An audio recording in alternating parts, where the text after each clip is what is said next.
ചില സ്വപ്നങ്ങൾ കോടീശ്വര യോഗം വരെ കൊണ്ടുവരാറുണ്ട്. സാമ്പത്തിക പുരോഗതി ഉണ്ടാവുന്നതിന് മുന്നേ യൂണിവേഴ്സ് നമുക്ക് ചില സ്വപ്നങ്ങൾ കാണിച്ചു തരും. ഈ സ്വപ്നം നിങ്ങൾ കാണുന്നുണ്ടെങ്കിൽ ഉറപ്പിച്ചോളൂ, നിങ്ങൾക്ക് സമ്പത്ത് വർദ്ധിക്കാൻ പോകുന്നു. സമ്പത്തിന്റെ ദേവതയായ മഹാലക്ഷ്മി നിങ്ങൾക്ക് വേണ്ടി സമ്പത്തിന്റെ പല വാതിലുകളും തുറക്കാൻ പോകുന്നു എന്നാണ് അർത്ഥം. ഇത് നിങ്ങളുടെ ജീവിതത്തിൽ വരാൻ പോകുന്ന ശുഭകരമായിട്ടുള്ള ഭാവിയെയാണ് കാണിച്ചു തരുന്നത്. ഇതിൽ ആദ്യത്തെ സ്വപ്നം നീരുറവയാണ്. അതായത് നല്ല ജലം ഒഴുകുന്നതായിട്ടോ, അല്ലെങ്കിൽ നിങ്ങൾ ആ ജലത്തിൽ നിൽക്കുന്നതായിട്ടോ, നിങ്ങൾ ആ ജലത്തിന് അടുത്ത് ഇരിക്കുന്നതായിട്ടോ, ആ ജലം കണ്ട് ആസ്വദിക്കുന്നതായിട്ടോ ഒക്കെ കാണുകയാണെങ്കിൽ ഉറപ്പിച്ചോളൂ, ഇത് വരാൻ പോകുന്ന ശുഭ കാലഘട്ടത്തെയാണ് നിങ്ങൾക്ക് കാണിച്ചു തരുന്നത്. നിങ്ങൾക്ക് തീർച്ചയായിട്ടും സൗഭാഗ്യം വരാൻ പോകുന്നു എന്നാണ് ഇതിന്റെ അർത്ഥം.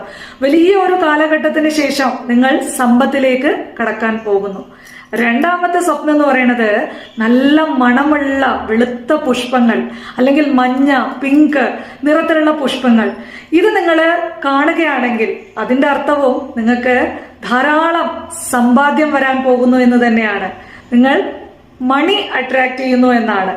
ഇനി മൂന്നാമത്തെ സ്വപ്നം എന്ന് പറയുന്നത് നല്ല പഴുത്ത പഴങ്ങള്, നല്ല മാങ്ങ അല്ലെങ്കിൽ ഓറഞ്ച്, ആപ്പിൾ ഇതൊക്കെ പഴുത്തു നിൽക്കുന്നതായിട്ട് നിങ്ങൾ കാണുകയാണെങ്കിൽ അതിന്റെ അർത്ഥവും നിങ്ങൾക്ക് സമ്പാദ്യം വർദ്ധിക്കാൻ പോകുന്നു എന്ന് തന്നെയാണ്. ഭഗവതിയുടെ അനുഗ്രഹം ഉണ്ടാവട്ടെ. ജയ ശ്രീ രാധേ രാധേ.